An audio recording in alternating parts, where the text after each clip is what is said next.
So this is my first welding video and my first week actually welding. Prior to this, I've never welded in my life. You'll see at the beginning that I'll just heat up the metal so that it puddles, and then I will start using the filler wire to fill the gap.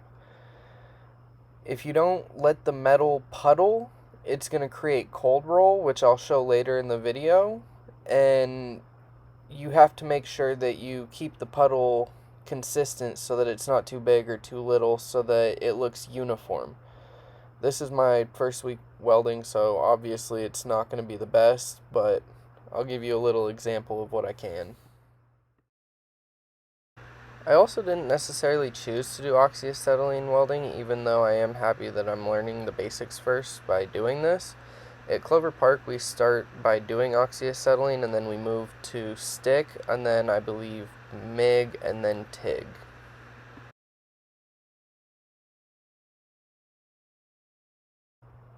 In this part, I will show you the difference between proper penetration and cold roll.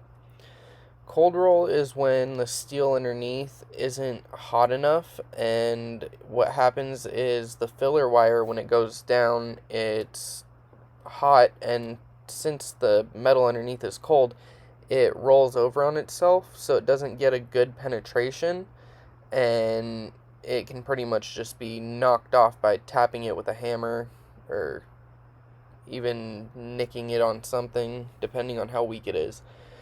With the proper penetration, it's making sure you have that puddle, filling in the filler wire, keeping everything consistent, and that's what I mean by it rolls over on itself right there. And then with the proper penetration, it's just all uniform, it's in the metal, and it'll have a good bond.